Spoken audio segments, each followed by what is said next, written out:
ഞങ്ങളും ക്രൂശിക്കപ്പെട്ട ക്രിസ്തുവിനെ പ്രസംഗിക്കുന്നു. ദൈവ തിരുനാമത്തിന് മഹത്വം ഉണ്ടാകട്ടെ. ഉൽപ്പത്തി പുസ്തകം 24-ാം അധ്യായം 28-ാം വാക്യം മുതൽ നമുക്ക് വായിച്ചു കേൾക്കാം. ബാല ഓടിച്ചെന്ന് അമ്മയുടെ വീട്ടുകാരെ ഈ വസ്തുത അറിയിച്ചു. റിബേക്കായ്ക്ക് ഒരു സഹോദരനുണ്ടായിരുന്നു. അവന് ലാബാൻ എന്ന പേര്. ലാബാൻ പുറത്ത് കിണറ്റിങ്കൽ ആ പുരുഷന്റെ അടുക്കൽ ഓടിച്ചെന്നു. അവൻ മൂക്കുത്തിയും സഹോദരിയുടെ കൈമേൽ വളയും കാണുകയും ആ പുരുഷൻ ഇന്ന പ്രകാരം എന്നോട് പറഞ്ഞു എന്ന് തൻ്റെ സഹോദരിയായ റിബേക്കയുടെ വാക്ക് കേൾക്കുകയും ചെയ്തപ്പോൾ ആ പുരുഷന്റെ അടുക്കൽ ചെന്നു. ഇവിടെ സഹോദരനായ ലാബാനോട് വസ്തുതകൾ അറിയിക്കുന്ന കാര്യമാണ് നാം വായിച്ചത്. എന്താണ് വസ്തുതകൾ? ഒരു പുരുഷൻ, വളരെ മാന്യനായ ഒരു പുരുഷൻ, വളരെ ആഭിജാത്യമുള്ളൊരു പുരുഷൻ, യോഗ്യമായി പെരുമാറുകയും സംസാരിക്കുകയും ചെയ്യുന്നൊരു പുരുഷൻ, അദ്ദേഹം വന്ന് എന്നോട് വെള്ളം കുടിക്കാൻ ചോദിച്ചു. ഞാൻ കോരി കൊടുത്തു. ഞാൻ അദ്ദേഹത്തിൻ്റെ ഒട്ടകത്തിനും കൊടുത്തു. ഒട്ടകങ്ങൾ കുറേ ഉണ്ടായിരുന്നു, 10 ഒട്ടകങ്ങൾ. എല്ലാറ്റിനും കൊടുത്തു, വെള്ളം കോരി കൊടുത്തു. അദ്ദേഹം ഉള്ളം തെളിഞ്ഞു. ലാബാൻ ചോദിച്ചു, മോളെ, നിൻ്റെ രൂപം കണ്ടിട്ട്, നിൻ്റെ ഭാവം കണ്ടിട്ട് എന്തോ ചില പ്രത്യേകതകൾ, എന്താ നിൻ്റെ കയ്യിൽ ഈ വള, നിൻ്റെ മൂക്കിലൊരു മൂക്കുത്തി, നീ പോയപ്പോഴെങ്കിലും ഉണ്ടായിരുന്നില്ലല്ലോ, നിൻ്റെ മുഖത്തൊരു വലിയ പ്രസന്നത, എന്താ ഇതിൻ്റെ കാര്യം? അവൾ വിവരങ്ങളെല്ലാം വിശദമായി പറഞ്ഞു. ലാബാൻ എല്ലാം ശ്രദ്ധയോടെ കേട്ടു. എന്താണെന്ന് വായിക്കുന്നത്? ബാല ഓടിച്ചെന്ന് അമ്മയുടെ വീട്ടുകാരെ ഈ വസ്തുത അറിയിച്ചു. റിബേക്കയ്ക്ക് ഒരു സഹോദരൻ ഉണ്ടായിരുന്നു. അവന് ലാബാൻ എന്ന പേര്. ലാബാൻ പുറത്തെ കിണറ്റിങ്കൽ ആ പുരുഷൻ്റെ അടുക്കൽ ഓടിച്ചെന്നു. ഈ ഭാഗത്ത് രണ്ടിടത്ത് ഒരേ വാക്ക് നമുക്ക് കാണാം. ഓടിച്ചെന്നു, ഓടിച്ചെന്നു. എല്ലാം തിടുക്കത്തോടെയാണ് നടത്തുന്നത്. റിബേക്ക ഓടിച്ചെന്നു വീട്ടിലേക്ക്, ലാബാൻ ഓടിച്ചെന്നു കിണറ്റിൻകരയിലേക്ക്. വളരെ തിടുക്കത്തിലാണ് നടക്കുന്നത്. ഏതോ ഒരു ശുഭകാര്യം നടക്കാൻ പോകുന്നു. എന്താണെന്ന് അറിഞ്ഞുകൊണ്ടല്ല, പക്ഷേ ഉള്ളത്തെ തൊടുന്നു ചില കാര്യങ്ങൾ, ഹൃദയത്തെ സ്പർശിക്കുന്നു ചില കാര്യങ്ങൾ. ഇനി മാറ്റിവെക്കാൻ ഒക്കുകയില്ല, ഇനി തറ്റി നിൽക്കാൻ ഒക്കുകയില്ല, ഇനി അമാന്തിക്കാൻ പറ്റുകയില്ല, ഇനി വൈകാൻ പാടില്ല. ഓടിച്ചെന്നു. ബാല ഈ ദാസൻ സംസാരിക്കുന്നത് കേട്ടിട്ട് എലിയാസാറിന് വെള്ളം കൊടുത്തു, ഒട്ടകങ്ങൾക്ക് വെള്ളം കൊടുത്തു. അവൾ ഓടി വീട്ടിലേക്ക് ചെല്ലുകയാണ്. വീട്ടിലുള്ളവരെല്ലാവരും നോക്കി നിൽക്കുന്നു. ലാബാനും അത്ഭുതം കൂടി നോക്കി നിൽക്കുകയാണ് അവളെ. അവളുടെ കൈമേൽ വളയും മൂക്കുത്തിയും അവർ കണ്ടു.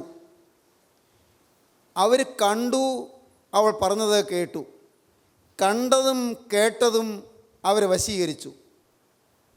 വീട്ടുകാരെ, വിശേഷിച്ചും ലാബാനെ, അപ്പോൾ അവളിൽ കണ്ട ഭാവവ്യത്യാസവും അവളിൽ കണ്ടതായ ആഭരണങ്ങളും അവളുടെ പ്രകൃതത്തിൽ വന്നതായ മാറ്റവും വശീകരിച്ചു. അവൾ പറഞ്ഞ വാക്കുകളും ഹൃദയത്തെ സ്പർശിച്ചു. അവൻ മൂക്കുത്തിയും സഹോദരിയുടെ കൈമേൽ വളയും കാണുകയും ആ പുരുഷൻ ഇന്ന പ്രകാരം എന്നോട് പറഞ്ഞു എന്ന് തൻ്റെ സഹോദരിയായ റിബേക്കയുടെ വാക്ക് കേൾക്കുകയും ചെയ്തപ്പോൾ ആ പുരുഷൻ്റെ അടുക്കൽ ചെന്നു. വളരെ വളരെ അർത്ഥവത്താണത്. നിങ്ങൾക്കത് മനസ്സിലാകുമെന്ന് എനിക്ക് തോന്നുന്നു. എന്താണത്? ഈ റിബേക്ക വന്ന് അവൾ ചില കാര്യങ്ങൾ പറഞ്ഞു. പക്ഷേ അവൾ പറയുന്നതിന് മുൻപ് അവളുടെ ശരീരത്തിലുള്ളതായ വ്യത്യാസം, അവളുടെ മുഖത്തുള്ളതായ ഭാവവ്യത്യാസം, അത് വീട്ടിലുള്ളവർക്ക് നല്ലതുപോലെ ബോധ്യമായി. ലാബാന് പ്രത്യേകിച്ചും ബോധ്യമായി. പ്രിയപ്പെട്ടവരെ, ലാബാൻ ഒരു ഭക്തനൊന്നും അല്ലല്ലോ. ലാബാൻ ദൈവവിശ്വാസിയുമല്ലല്ലോ. ലാബാൻ സത്യവിശ്വാസിയൊന്നുമല്ല. ലാബാൻ നിത്യപരിശുദ്ധനായ യഹോവയായ ദൈവത്തിൻ്റെ ഒരു ഭക്തനെന്ന് പറയാനുള്ളതായ യാതൊരു പാരമ്പര്യവും ലാബാനില്ല, യാതൊരു സവിശേഷതയും ഇല്ല താനും. പക്ഷേ ലാബാൻ വശീകരിക്കപ്പെട്ടു, ലാബാൻ ആകർഷിക്കപ്പെട്ടു. വളരെ ഗൗരവതരമായ ആശയം നിങ്ങൾ പറയട്ടെ. നമ്മുടെ ജീവിതമാണ് മറ്റുള്ളവരുടെ മുൻപിൽ ക്രിസ്തുവിൻ്റെ ആകർഷണം നൽകുന്നത്. വിശ്വാസിയായ നമ്മുടെ ഓരോരുത്തരുടെയും ജീവിതമാണ് മറ്റുള്ളവരെ ക്രിസ്തുവിലേക്ക് വഴി നടത്തുന്നത്. നമ്മിൽ വരുന്നതായ മാറ്റം, നമ്മുടെ ഭാവത്തിൽ വന്നതായ രൂപാന്തരം, നമ്മുടെ സംസാരത്തിൽ വരുന്നതായ മാറ്റം, നമ്മുടെ പ്രകൃതത്തിൽ വരുന്നതായ മാറ്റം, നമ്മുടെ ദൈനംദിന ജീവിതത്തിലെ വിവിധ ചലനങ്ങളിൽ, വിവിധ വ്യാപാരങ്ങളിലുള്ളതായ മാറ്റം, അത് മറ്റുള്ളവരെ ചിന്തിപ്പിക്കും. ദൈവത്തിന് സ്തോത്രം. എന്തോ ചില പ്രത്യേകതകൾ, പതിവില്ലാത്ത ചില പ്രത്യേകതകൾ നാം ദൈവമക്കളിൽ മറ്റുള്ളവർ കാണണം. ഇപ്പോൾ നിങ്ങൾ പറയും, സാറേ പ്രത്യേകതയുണ്ട് കേട്ടോ, ഞങ്ങൾ എന്നും വേദപുസ്തകമായിട്ടാണ് ഞങ്ങൾ നടക്കുന്നത്, ഞങ്ങൾ എന്നും യോഗമുള്ള ദിവസങ്ങളിൽ ഞങ്ങൾ വേദപുസ്തകമായിട്ട് ഞങ്ങൾ വരുന്നതൊക്കെ എല്ലാവരും കാണും, ബസ്സിലിരിക്കുന്നവർ കാണും, ഞങ്ങൾ ബസ് ഇറങ്ങി നടക്കുമ്പോൾ ആളുകൾ കാണും, അത് കാണുന്നുണ്ട്. പ്രിയപ്പെട്ടവരെ, അത്രയ്ക്കേ ഉള്ളൂ എന്ന് പറയാനിട വന്നത് സങ്കടകരമാണ്. പുറമേ കാണുന്നതൊക്കെ ഉള്ളൂ. ഈ വേദപുസ്തകം കയ്യിലുണ്ട്, അതല്ലെങ്കിൽ വേദപുസ്തകത്തിൽ വേണമെങ്കിൽ നിങ്ങൾ പുറത്ത് ഒരു നല്ലൊരു വേദവാക്യം എഴുതി ഒട്ടിച്ചിട്ടുണ്ട്, അല്ലെങ്കിൽ ഒരു കുരിശ് നിങ്ങൾ ഒട്ടിച്ചിട്ടുണ്ട്. പുറമേയുള്ള ചിലതെല്ലാം ഉണ്ട്. അതിനപ്പുറത്ത് വ്യക്തമായി നമ്മുടെ ജീവിതത്തിൽ വളരെ കൃത്യമായ ഒരു മാറ്റം കാണിക്കാൻ പറ്റുന്നുണ്ടോ? നമ്മുടെ ജോലി സ്ഥലത്ത്, നമ്മുടെ സംസാര രീതികൾ, നമ്മുടെ പ്രവർത്തന ശൈലിയിലുള്ളതായ മാറ്റങ്ങൾ അത് ആളുകൾ കാണുന്നുണ്ടോ? നമ്മുടെ പ്രകൃതം കണ്ടാൽ ഇവനൊരു ദൈവദാസനാണ്, ഇവളൊരു ദൈവദാസിയാണ്, ഏതോ ഒരു പ്രത്യേകതയുണ്ട്. ആ മുഖത്തൊരു പ്രത്യേക ശാന്തത, ആ മുഖത്തൊരു പ്രത്യേക സൗമ്യത ഉണ്ട്, ആ ഭാവത്തിലൊരു പ്രത്യേകത. ഉണ്ട്. ആ വാക്കുകളിൽ ഒരു പ്രത്യേക താഴ്മ. പറയുമോ നമ്മെ നോക്കി? മറ്റുള്ളവർക്ക് അങ്ങനെ തോന്നുമോ? പറയണ്ട. ചിലപ്പോൾ പറയുന്നത് അവർ കളിയാക്കിയൊക്കെ ആയിരിക്കും പറയുന്നത്, സാരമില്ല, പറയണ്ട. അവരുടെ ഉള്ളിൽ തോന്നുമോ? നമ്മെ, നമ്മുടെ പ്രകൃതം കണ്ടാൽ, നമ്മുടെ സ്വഭാവം കണ്ടാൽ എന്തൊരു ശാന്തത! എത്ര ഹൃദയത്തെ വേദനിപ്പിക്കുന്ന, മുറിപ്പെടുത്തുന്ന കാര്യങ്ങൾ വന്നാലും കോപിക്കുന്നില്ല, ക്ഷോഭിക്കുന്നില്ല, ആരോടും കയർക്കുന്നില്ല, സ്വാർത്ഥമായി ഒന്നും പറയുന്നില്ല, ചെയ്യുന്നില്ല, സ്വന്തം കാര്യത്തിന് വേണ്ടി യാതൊരു പ്രത്യേക വ്യഗ്രതയും കാണിക്കുന്നില്ല. പണത്തോടുള്ള മനോഭാവത്തിൽ ഏതോ ഒരു നിർമ്മമതയുണ്ട്, നിർമ്മമത, ഒരു ഡിറ്റാച്ച്മെൻ്റ് ഉണ്ട്. പറയുമോ നമ്മെക്കുറിച്ച്? പൈസയുടെ കാര്യങ്ങളിൽ ഒരു നിർമ്മമത്വം പാലിക്കുന്നുണ്ട്. ഇതൊന്നൊരു വലിയ വിലപ്പെട്ടതല്ല എന്നുള്ള ഒരു പ്രത്യേകത ജീവിതത്തിൽ നിരന്തരം ദർശിക്കാൻ കാണുന്നുണ്ട്. ഒരു സംശുദ്ധിയുണ്ട് ആ ചലനത്തിലെല്ലാം. ആ നോട്ടത്തിലുണ്ട് ഒരു വിശുദ്ധി, ആ നോട്ടത്തിലുണ്ട് ഒരു എളിമ. സംസാരം നോക്കിയോളൂ, ആരെയും വ്രണപ്പെടുത്തുന്ന സംസാര രീതിയില്ല, ആരുടെയും കുറ്റം പറയുന്നില്ല, മറ്റുള്ളവരെ ബഹുമാനിക്കുകയും ആദരിക്കുകയുമേ ചെയ്യുന്നുള്ളൂ. മറ്റുള്ളവരുള്ളതായ നന്മയാണ് പറയുന്നത്, തിന്മയെ പറയുന്നില്ല. ഉണ്ടല്ലോ ചില പ്രത്യേകതകൾ, സം സ്പെഷ്യാലിറ്റീസ് ദർ, ഏതോ ചില സവിശേഷതകൾ അവിടെ ഉണ്ടല്ലോ, സവിശേഷതകൾ, സംതിങ് സ്പെഷ്യൽ. നിങ്ങളോട് ചോദിക്കട്ടെ, നമ്മുടെ ജീവിതം എങ്ങനെയുണ്ട്? റിബേക്ക വീട്ടിൽ നിന്ന് പോകുമ്പോൾ പോയതുപോലെല്ലാം ഇങ്ങോട്ട് വരുന്നത്. എന്തൊരു വ്യത്യാസം! ഏതോ ഒരു പ്രത്യേക പ്രദീപ്തി മുഖത്ത് തിങ്ങുന്നു, ഒരു പ്രത്യേക ശോഭ, ഏതോ നേടിയതുപോലെ, ഒരു പ്രത്യേക കരുത്ത് കിട്ടിയതുപോലെ, എന്തോ ഒരു ധൈര്യം. ദൈവത്തിന് സ്തോത്രം. വീട്ടിലേക്ക് ഈ മോൾ വരുമ്പോൾ മാതാപിതാക്കൾ കാണുന്നു, സഹോദരൻ കാണുന്നു, വ്യത്യാസം. കയ്യിൽ വള കാണുന്നു. നാം വായിക്കുന്നത് അങ്ങനെയാണ്, 24-22 വാക്യം. ഒട്ടകങ്ങൾ കുടിച്ചു തീർന്നപ്പോൾ അവൻ 1/2 ശേക്കൽ തൂക്കമുള്ള ഒരു പൊൻമൂക്കുത്തിയും 1/2 ശേക്കൽ തൂക്കമുള്ള ഒരു പൊൻമൂക്കുത്തിയും അവളുടെ കൈക്കിടുവാൻ 10 ശേക്കൽ തൂക്കമുള്ള 2 പൊൻവളയും എടുത്ത് 10 ശേക്കൽ തൂക്കമുള്ള 2 പൊൻവളയും. 2 പൊൻവള. എനിക്ക് അറിഞ്ഞുകൂടെ 2 കയ്യിൽ ഓരോന്നിടുകയാണോ ചെയ്തത്, അത് ഒരു കയ്യിൽ തന്നെ 2 വളയാണ് ഇട്ടത്, എനിക്കറിയാൻ പാടില്ല, അതിനെക്കുറിച്ചൊന്നും എനിക്ക് നിശ്ചയമില്ല. പക്ഷേ ഏതായാലും 2 പൊൻവള ഇടിയിച്ചു, ഒരു പൊൻമൂക്കുത്തി ഇടിവിച്ചു. ഈ വളയൊന്നുമില്ലാതെ പോയവളുണ്ട്, വളയോടുകൂടി വരുന്നു. പരിശുദ്ധാത്മാവിൻ്റെ സമീപത്ത് ചെന്നാൽ നിങ്ങളുടെ ജീവിതത്തിൽ ചില ആഭരണങ്ങൾ കൈവരും. ചില ആഭരണങ്ങൾ. എന്താണ് സാക്ഷാത്തായ ആഭരണം? ശരിയായ ആഭരണം എന്താണ്? എൻ്റെ ദൈവത്തിന് സ്തോത്രം. നിങ്ങൾ സഹോദരിമാരൊന്ന് ചിന്തിച്ചാൽ എന്താ ആഭരണം നിങ്ങളുടെ കഴുത്തിൽ മാലയുണ്ട്, കയ്യിൽ വളയുണ്ട്, കാതിൽ സ്റ്റഡ്സ്, കാതിൽ കുണുക്കുകളുണ്ട്, ശരി, അയക്കോ, കയ്യിൽ മോതിരമുണ്ട്. ഇതിനൊന്നിനും ഞാനെതിരല്ല, ഉള്ളത് പറയട്ടെ. പക്ഷേ ഞാൻ പറയും, ശരിയായ ആഭരണം എന്താണെന്ന് അറിയാമോ? എൻ്റെ കർത്താവിൻ്റെ വചനത്തിൽ പറഞ്ഞിട്ടുണ്ട് ശരിയായ ആഭരണം എന്താണെന്ന്. പത്രോസിൻ്റെ 1-ാമത്തെ ലേഖനം 3-ാം അധ്യായം 1-ാം വാക്യം മുതൽ. ഭാര്യമാരെ നിങ്ങളുടെ ഭർത്താക്കന്മാർക്ക് കീഴടങ്ങിയിരിപ്പിൻ. ഭർത്താക്കന്മാർ കീഴടങ്ങിയിരിപ്പീൻ. അവരിൽ വല്ലവരും വചനം അനുസരിക്കാത്ത പക്ഷം ഭയത്തോടുകൂടിയ നിങ്ങളുടെ നിർമ്മലമായ നടപ്പ് കണ്ടറിഞ്ഞ് വചനം കൂടാതെ ഭാര്യമാരുടെ നടപ്പിനാൽ ചേർന്ന് വരുവാൻ ഇടയാകും. നിങ്ങൾ ഭർത്താക്കന്മാരെ ഉപദേശിക്കുകയൊന്നും വേണ്ട, വചനമൊന്നും വേണ്ട, നിങ്ങളുടെ നല്ല നടപ്പൊന്ന് കാണട്ടെ. നിങ്ങളുടെ ആഭരണം അതാണ്, നിങ്ങളുടെ നല്ല നടപ്പ്. നിങ്ങളുടെ നല്ല നടപ്പ്, സ്വഭാവശുദ്ധി, നിങ്ങളുടെ കാര്യമാത്ര പ്രസക്തമായ കായികഗൗരവമുള്ള നിങ്ങളുടെ പെരുമാറ്റം, ആര് വന്നാലും കുഴഞ്ഞാടി സംസാരിക്കുന്ന പ്രകൃതമൊക്കെ മാറി, ആര് വന്നാലും ലജ്ജാശീലമില്ലാതെ ആരോടും കയറി അങ്ങ് സംസാരിക്കുന്ന പ്രകൃതമൊക്കെ മാറി, ഒരു നിയന്ത്രണമില്ലാത്ത സംസാരമെല്ലാം തീർന്നു. നിങ്ങളുടെ ഭർത്താവ് കാണണം നിങ്ങളുടെ നല്ല നടപ്പ്. നിങ്ങളുടെ വചനമൊന്നും വേണ്ട, വചനം കൂടാതെ നിങ്ങളുടെ നല്ല നടപ്പിനാൽ ചേർന്ന് വരുവാനിടയാകും. അവർ വചനം അനുസരിക്കാത്തവരാണ്. വചനം അനുസരിക്കാത്ത പക്ഷം നിങ്ങളുടെ നല്ല നടപ്പ് എങ്ങനെയുള്ളതാണ്? ഭയത്തോടുകൂടിയ, ദൈവഭയത്തോടുകൂടിയ, ദൈവഭക്തിയോടുകൂടിയ നല്ല നടപ്പ് കണ്ട് അറിഞ്ഞിട്ട്, നിങ്ങളുടെ സ്വഭാവത്തിലുള്ള മാറ്റം കണ്ട് ഭർത്താവ് അറിഞ്ഞിട്ട് നിങ്ങളുടെ നല്ല നടപ്പിനാൽ ചേർന്ന് വരുവാനിടയാകും. വചനം കൂടാതെ, വചനം വേണ്ട, നിങ്ങളാരും ഉപദേശിക്കേണ്ട. ഭർത്താവിൻ്റെ നിരന്തരം അയ്യോ നിങ്ങൾ യോഗത്തിന് പോകുന്നില്ല, വചനം കേൾക്കുന്നില്ല, നിങ്ങൾ പ്രാർത്ഥിക്കുന്നില്ല, അയ്യോ നിങ്ങൾ സ്വഭാവം മോശമാണ്, ഇങ്ങനെയുണ്ടോ ഒരു സ്വഭാവം, എന്നെ നോക്ക്, ഞാൻ വേദപുസ്തകം വായിക്കുന്നു, ഞാൻ പ്രാർത്ഥിക്കുന്നു, എനിക്ക് കാണാതെ വേദവാക്യങ്ങൾ അറിയാം, നിങ്ങൾക്ക് ഒരു വേദവാക്യമെങ്കിലും അറിയാമോ? ഇങ്ങനെയൊന്നും പറഞ്ഞേക്കല്ലേ, ദയവായിട്ട് പറഞ്ഞേക്കല്ലേ. എന്ത് വായിച്ചേ, ഒന്നുകൂടെ വായിച്ചേ. ഭാര്യമാരെ നിങ്ങളുടെ ഭർത്താക്കന്മാർക്ക് കീഴടങ്ങിയിരിപ്പിൻ, ഭർത്താക്കന്മാർ കീഴടങ്ങിയിരിപ്പീൻ.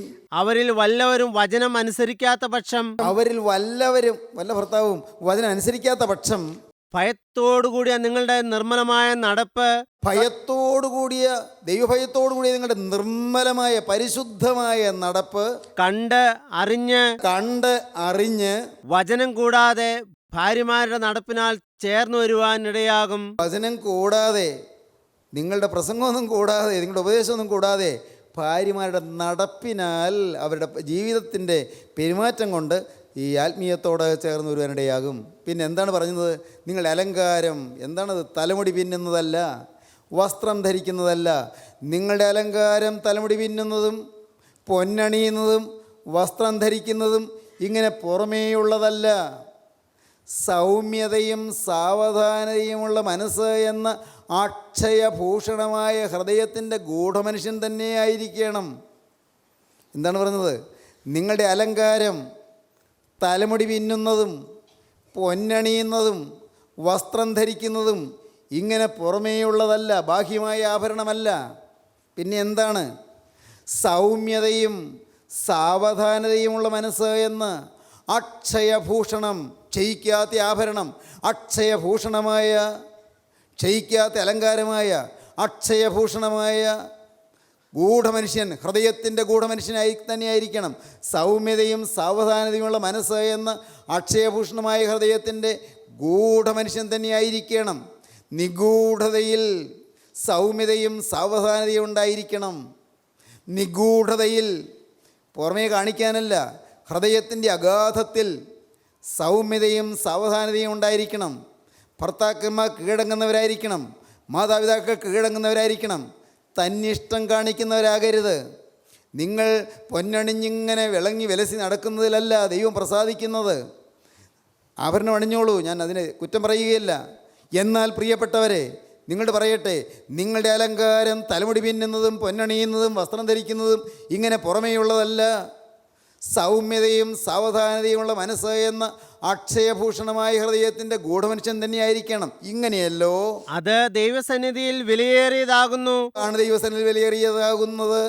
ഇങ്ങനെയല്ലോ പണ്ട് ദൈവത്തിൽ പ്രത്യാശ വച്ചിരുന്ന വിശുദ്ധ സ്ത്രീകൾ തങ്ങളെ തന്നെ അലങ്കരിച്ച് ഭർത്താക്കന്മാർക്ക് കീഴടങ്ങിയിരുന്നത്. ഇങ്ങനെയല്ലോ പണ്ടത്തെ കാലത്ത് വിശുദ്ധ സ്ത്രീകൾ തങ്ങളെ തന്നെ അലങ്കരിച്ചത്, ഭർത്താക്കന്മാർ കീഴടങ്ങിയിരുന്നത്. പ്രിയപ്പെട്ടവരെ, ദൈവത്തിൻ്റെ വലിയ നാമം മഹത്വപ്പെടട്ടെ. ഈ പെൺകുട്ടിയുടെ കയ്യിൽ വളയും മൂക്കിൽ മൂക്കുത്തിയും കണ്ടു എന്ന് പറഞ്ഞത്, അത് ഈ പുറമേയുള്ളതായ ആ ആഭരണത്തിൻ്റെ പ്രസക്തിയല്ല ഇവിടെ പരിശുദ്ധാത്മാവ് രേഖപ്പെടുത്തുന്നത്. അവളുടെ ജീവിതത്തിൽ കാണുന്നതായ വിശിഷ്ടമായ സ്വഭാവ സവിശേഷതകൾ, മുഖത്ത് പ്രതിഫലിച്ചതായ സംശുദ്ധിയുടെ മികവ്, ദൈവത്തിന് സ്തോത്രം. ഓരോ ചലനത്തിനുള്ളതായ വിശുദ്ധി. എൻ്റെ സഹോദരങ്ങളെ, നിങ്ങളോട് പറയട്ടെ, നാം ഈ ലോകത്തല്ലേ ജീവിക്കുന്നത്, നാം എല്ലാം ഓരോ പ്രായം കഴിഞ്ഞല്ലേ വരുന്നത്. ദൈവത്തിന് സ്തോത്രം. ഓരോ പ്രായത്തിലും പ്രായത്തിൻ്റെതായ ചാബല്യങ്ങളിൽ പെട്ടു പോകരുത്, പ്രായത്തിൻ്റെ കുരുക്കളിൽ കുടുങ്ങിപ്പോകരുത്. പ്രായത്തിൻ്റെ ചാബല്യങ്ങൾ യൗവനത്തിൻ്റെ ആവശ്യമില്ലാത്ത ഉന്മേഷ പ്രകൃതി മൂലം വരുന്നതായ കൊള്ളരുതായ്മയുടെ ഭീകരമായ ആക്രമണങ്ങൾ, ഇതിലൊന്നിലും നിങ്ങൾ വഴിപ്പെട്ടു പോകരുത്. നിങ്ങളുടെ യൗവനശക്തി നിങ്ങളിൽ തന്നെ നിൽക്കേണ്ടതാണ്. നിങ്ങളുടെ യൗവന വീര്യം നിങ്ങളിൽ തന്നെ നിലനിൽക്കേണ്ടതാണ്. അത് അന്യ സ്ഥലത്തേക്കോ അന്യ വ്യക്തികളിലേക്കോ ഒഴുകിപ്പോകാൻ പാടില്ലാത്തതാണ്. ദൈവത്തിന് സ്തോത്രം. നിങ്ങൾ പ്രേമക്കുരുക്കളിൽ കുടുങ്ങി നശിക്കരുതാത്തവരാണ്. പാടില്ല പ്രിയപ്പെട്ടവരെ. നിങ്ങൾ പ്രണയബന്ധങ്ങളിൽ കുടുങ്ങി നിങ്ങളുടെ ആയുസ് നശിപ്പിച്ച് കളയരുത്. നിങ്ങളുടെ ജീവിതത്തിൽ ഹൃദയത്തിന് സംശുദ്ധി നിങ്ങളുടെ ആഭരണമായിരിക്കട്ടെ. ഹൃദയത്തിൻ്റെ വിശുദ്ധി, നിങ്ങളുടെ ചലനത്തിൻ്റെ വിശുദ്ധി, നിങ്ങളുടെ കണ്ണുകളുടെ വിശുദ്ധി, നോട്ടത്തിൻ്റെ വിശുദ്ധി, സംസാരത്തിൻ്റെ വിശുദ്ധി, നിങ്ങളുടെ ഓരോ ചലനത്തിലും വിശുദ്ധി മികവോടെ വിളങ്ങട്ടെ. ദൈവത്തിന് സ്തോത്രം. എന്തുണ്ടായി? ഇവളെ കണ്ടപ്പോൾ ഒരു മാറ്റം വന്നു. അവൾ പറഞ്ഞതെല്ലാം കേട്ടപ്പോൾ ആവേശമായി. കണ്ടു, കേട്ടു. സഹോദരങ്ങളെ, നമ്മെ കണ്ട് മറ്റുള്ളവർ ദൈവത്തിൻ്റെ പരിശുദ്ധാത്മാവിൻ്റെ അരികിലേക്ക് ആനയിക്കപ്പെടട്ടെ, ക്രിസ്തുവിൻ്റെ ചോട്ടടിയിലേക്ക് വരട്ടെ, അനേക ക്രൂശിൻ്റെ മാർഗത്തിലേക്ക് വരട്ടെ, നമ്മെ കണ്ടു വരട്ടെ, നാം അനുഭവിക്കുന്ന സമാധാനം കണ്ട് വരട്ടെ, നാം അനുഭവിക്കുന്ന വിശുദ്ധി കണ്ട് വരട്ടെ, നാം അനുഭവിക്കുന്ന സ്നേഹം കണ്ട് വരട്ടെ. നമ്മെ കണ്ട്, ഞാൻ ചോദിക്കട്ടെ മോളെ, നിൻ്റെ മരുമോള് നിൻ്റെ സ്വഭാവം കണ്ട് ക്രിസ്തുവിനെ കണ്ടെത്തിയിട്ടുണ്ടോ? മോളെ, നിൻ്റെ അമ്മായിയമ്മ നിൻ്റെ സ്വഭാവം കണ്ട് ക്രിസ്തുവിനെ കണ്ടെത്തിയിട്ടുണ്ടോ? മോനെ, നിൻ്റെ ഭാര്യയുടെ വീട്ടുകാർ നിൻ്റെ സ്വഭാവം കണ്ട് ഇത് ക്രിസ്തുവിൻ്റെ സ്നേഹമാണല്ലോ, ഇതാണല്ലോ ക്രിസ്തുവിൻ്റെ വിശുദ്ധി, ഇങ്ങനെയൊന്നും ഞങ്ങൾ കണ്ടിട്ടില്ലല്ലോ എന്ന് അവർ മനം തിരിയുന്നുണ്ടോ? കർത്താവിന് സ്തോത്രം. ദൈവത്തിൻ്റെ വലിയ നാമം മഹത്വപ്പെടട്ടെ. നിങ്ങളുടെ കൂടെ ജോലി ചെയ്യുന്നവർ, എപ്പോഴും നിങ്ങളെ കാണുന്നവർ, നിങ്ങളുടെ സ്വഭാവം കണ്ടിട്ട്, നിങ്ങളുടെ ശാന്തത കണ്ടിട്ട്, നിങ്ങളുടെ സ്നേഹം കണ്ടിട്ട്, നിങ്ങളുടെ സൗമ്യത കണ്ടിട്ട്, ഇതൊരു സാക്ഷാൽ സ്നേഹമാണല്ലോ, ഇവിടെയുണ്ടല്ലോ ഒരു സംശുദ്ധി എന്ന് അവരുടെ ഉള്ളിൽ തട്ടുന്നുണ്ടോ? എൻ്റെ കർത്താവിന് സ്തോത്രം. ദൈവത്തിൻ്റെ വലിയ നാമം മഹത്വപ്പെടട്ടെ. ഇങ്ങനെയാണല്ലോ വേണ്ടത്, ഇതാണല്ലോ ശരിയായ കാര്യക്ഷമത. നിങ്ങളുടെ ജോലിയിലുള്ള മികവ് കണ്ടിട്ട്, ഉത്തരവാദിത്വ ബോധം കണ്ടിട്ട്, നിങ്ങളുടെ ജോലിയുള്ളതായ വിശ്വസ്തത കണ്ടിട്ട്, ഇതാണല്ലോ സാക്ഷാത്തായ ജോലിയുടെ മികവ്, ഇതാണല്ലോ തികവ്, ഇതാണല്ലോ എഫിഷ്യൻസി, ഇതാണല്ലോ കാര്യക്ഷമത എന്ന് അവർക്ക് മനസ്സിലാകത്തക്കവണ്ണം മറ്റുള്ളവർക്ക് നിങ്ങളുടെ ജീവിതം കൊണ്ടൊരു പാഠമായി തീരുന്നുണ്ടോ? നിങ്ങൾ മാതൃകായോഗ്യമായിട്ടാണോ നിങ്ങൾ ജീവിക്കുന്നത്? മത്തായിയുടെ സുവിശേഷം 5-ാം അധ്യായം 16-ാം വാക്യം എന്ത് പറയുന്നു? മത്തായിയുടെ സുവിശേഷം 5-ാം അധ്യായം 16-ാം വാക്യം, അങ്ങനെ തന്നെ മനുഷ്യർ നിങ്ങളുടെ നല്ല പ്രവൃത്തികളെ കണ്ട് സ്വർഗസ്ഥനായ നിങ്ങളുടെ പിതാവിനെ മഹത്വപ്പെടുത്തേണ്ടതിന് നിങ്ങളുടെ വെളിച്ചം അവരുടെ മുമ്പിൽ പ്രകാശിക്കട്ടെ. അങ്ങനെ തന്നെ മനുഷ്യർ നിങ്ങളുടെ നല്ല പ്രവൃത്തികളെ കണ്ട് സ്വർഗസ്ഥനായ നിങ്ങളുടെ പിതാവിനെ മഹത്വപ്പെടുത്തേണ്ടതിന് നിങ്ങളുടെ വെളിച്ചം അവരുടെ മുമ്പിൽ പ്രകാശിക്കട്ടെ.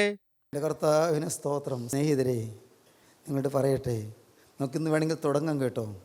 ഇതുവരെ സാധിച്ചില്ലെങ്കിൽ, ഇതുവരെയും നമ്മുടെ ജീവിതം കണ്ട് മറ്റുള്ളവർക്ക് യേശുവിനെ കാണാൻ പറ്റിയില്ലെങ്കിൽ ഇന്ന് നമുക്ക് തുടങ്ങാം. ഇതെല്ലാം മായയാണ് പ്രിയരെ, ഈ കാണുന്നതെല്ലാം മായ. ഇന്ന് നാം ഷർട്ടിടുന്നു, സാരി അണിയുന്നു, ശരി, നാം തലമുടി ചീകി ഒതുക്കുന്നു, ശരി, എല്ലാം ചെയ്തോളൂ. എൻ്റെ കർത്താവിന് സ്തോത്രം. ഏറ്റവും വൃത്തിയായിട്ട് നടക്കണമല്ലോ. പക്ഷേ നാം ഇങ്ങനെയെല്ലാം സൂക്ഷിക്കുന്ന ശരീരമുണ്ടല്ലോ, ഇത് പുഴുവരിക്കാനുള്ളതാണ്. ഏതാനും നാളുകൾക്കുള്ളിൽ ഇത് മണ്ണോട് മണ്ണ് ചേരും. ഇതിൽ നിന്ന്, ശരീരത്തിൽ നിന്ന് ശ്വാസം പോയി കഴിഞ്ഞാൽ, പ്രാണൻ പോയി കഴിഞ്ഞാൽ, എൻ്റെ സഹോദരങ്ങളെ, പിന്നെ എത്രയും വേഗം മണ്ണിനടിയിലാക്കാനാണ് ശ്രമം. എത്രയും വേഗം. അധികം വെച്ചുകൊണ്ടിരിക്കാൻ പറ്റില്ല. നാം ഇന്ന് ഓമനിക്കുന്ന നമ്മുടെ ശരീരമുണ്ടല്ലോ, നാം ഇന്ന് അലങ്കരിക്കുന്ന നമ്മുടെ ശരീരമുണ്ടല്ലോ, എത്രയും വേഗം നമുക്ക് അത് മാറ്റിക്കളയണം. അല്ലെങ്കിൽ പറ്റില്ല. എത്രയും വേഗം മണ്ണിനടിയിലാക്കണം. ഇന്ന് നാം ഇതിനെ ഓമനിക്കുന്നുണ്ട്, നമ്മുടെ ശരീരത്തിൽ നാം കാക്കുന്നുണ്ട്, നാം ഇതിനെ പോഷിപ്പിക്കുന്നുണ്ട്. എത്രയും വേഗം മണ്ണിനടിയിലാക്കണം. കാരണം പ്രാണൻ വിട്ട് കഴിഞ്ഞാൽ ഒരു ദിവസം പ്രാണൻ പോകും. ഇവിടെയൊക്കെയുള്ള സ്വത്തെല്ലാം പോകും. ഈ പണമൊന്നും ഉപകാരപ്പെടില്ല. എൻ്റെ കർത്താവിന് സ്തോത്രം. ഒന്നും കൂടെ പോരില്ല. എൻ്റെ സഹോദരങ്ങളെ ഞാൻ പറയട്ടെ, ഒന്നും കൂടെ പോരില്ല. കൂടെ പോരാൻ ആരും ഉണ്ടാവില്ല. പ്രിയപ്പെട്ട ഭാര്യയ്ക്ക് കരയാം, പ്രിയപ്പെട്ട മക്കൾക്ക് ഏങ്ങലടിച്ചുകൊണ്ട് നിൽക്കാം, എല്ലാവർക്കും വളാൻ്റായി നിൽക്കാം, സ്നേഹിതർക്കെല്ലാം അമ്പരപ്പോടെ നിൽക്കാം. ഇത്ര പെട്ടെന്ന് കടന്നു പോകും വിചാരിച്ചില്ലല്ലോ എന്ന് പലർക്കും പറയാം. ദൈവത്തിന് സ്തോത്രം. ആളുകൾക്കെല്ലാം ഓടി ഓടി വരാം, എല്ലാവർക്കും വന്ന് വേദനയോടെ ശവശരീരത്തിനകത്ത് നിൽക്കാം. ദൈവത്തിന് സ്തോത്രം. അന്ത്യയാത്രാമൊഴികൾ ചൊല്ലാം. എന്നാൽ എല്ലാം വിട്ട് ഞാനെന്ന് പറയുന്ന മനുഷ്യനക്കരയ്ക്ക് അങ്ങ് പോയി കഴിഞ്ഞിരിക്കും. ഈ ശരീരം, ഇത്രയും കാലം ജീവൻ തുടിച്ചിരുന്ന ഈ ശരീരമുണ്ടല്ലോ, അത് നിർജീവമായി കഴിഞ്ഞു. ജീവൻ പോയി കഴിഞ്ഞു. കിളിക്കൂടിൽ നിന്ന് കിളി പുറത്തേക്ക് പറന്നു കഴിഞ്ഞു. പിന്നെ ആർക്ക് വേണം? പിന്നെന്ത് വേണം? കാര്യം ശരിയാണ്.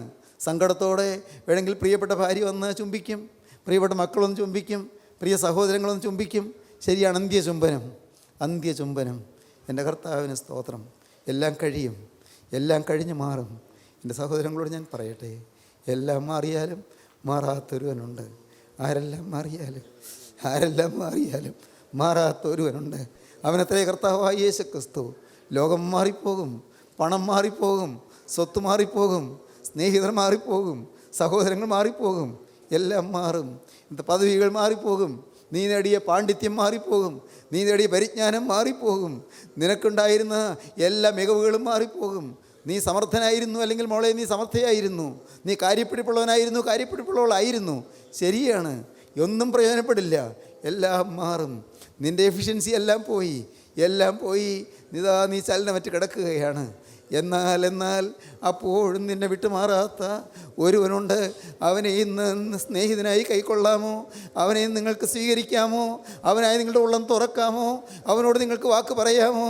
നാഥാ, എന്തെല്ലാം പോയാലും നീ എനിക്ക് നഷ്ടപ്പെടരുതേ. യേശുവേ, ആരെല്ലാം പോയാലും നീ എനിക്ക് നഷ്ടപ്പെടരുതേ. നിന്നെ വേണം എനിക്ക്. നിന്നെ കൂടാതെ ഇനി ഒരു സെക്കൻഡില്ല, ഇനി ഒരു നിമിഷം ജീവിതമില്ല. യേശുവേ, നീ എനിക്ക് കൂടിയേ കഴിയൂ. നിന്നെ കൂടാതെ എനിക്ക് ആയുസില്ല. നീ ഇല്ലെങ്കിൽ ഞാൻ പൂജ്യമാണ് കർത്താവേ. നീ ഇല്ലെങ്കിൽ ഞാൻ വെറും ചരൽ കല്ലാണ് കർത്താവേ. യേശുവേ, നീ ഇല്ലെങ്കിൽ ഞാൻ വെറും പൂഴിയാണ് കർത്താവേ. നാഥാ, ഞാനൊരു കീടമാണ് കർത്താവേ. നീ എൻ്റെ ഉള്ളത്തിൽ വളരണമേ. നീ എൻ്റെ ഉള്ളത്തിൽ നിറയണമേ. നീ എന്നെ ചലിപ്പിക്കണമേ. നിൻ്റെ ആത്മാവിനിൽ തുടിക്കണമേ. ആത്മാവിൻ്റെ ചലനത്താൽ എന്നെ ജ്വലിപ്പിക്കണമേ. ആത്മാവിന് തീയാൽ എന്നെ ജ്വലിപ്പിക്കണമേ. ആത്മാവിന് തീ എന്നിലൂടെ അഭിഷേകമായി ഒഴുകണമേ. ആത്മാവിന് തീയുടെ അഭിഷേകത്താൽ എന്നെ നിറയ്ക്കണമേ. യേശുവേ, നീ എൻ്റെ ഉള്ളത്തിലേക്ക് എഴുന്നള്ളി വരണമേ. ക്രൂസിൽ മരിച്ച രക്ഷക, നീ എൻ്റെ ഹൃദയത്തിൽ അടക്കപ്പെടണമേ. എൻ്റെ ഹൃദയത്തിൽ ഉയർത്തെഴുന്നേറ്റ് നിൽക്കണമേ. നീ എന്നിൽ ഭരിക്കണമേ. എന്നിൽ നീ നിയന്ത്രിക്കണമേ. എന്നെ നീ എല്ലാ കാര്യങ്ങളിലും നയിക്കണമേ. നിൻ്റെ പരിശുദ്ധാത്മാവിനെ നടത്തണമേ. ഏൽപ്പിക്കൂ പ്രിയപ്പെട്ടവരെ. യേശുവായി ഉള്ളം തുറക്കൂ പ്രിയപ്പെട്ടവരെ. യേശുവിനോട് വാക്ക് പറയൂ പ്രിയപ്പെട്ടവരെ. യേശുവിനോട് വാക്ക് പറയൂ. യേശുവേ, ഇന്ന് മുതൽ ഞാൻ ഒരു പുതിയ സൃഷ്ടി. എൻ്റെ യേശുവേ, ഇന്ന് മുതൽ ഞാനൊരു പുതിയ സൃഷ്ടി.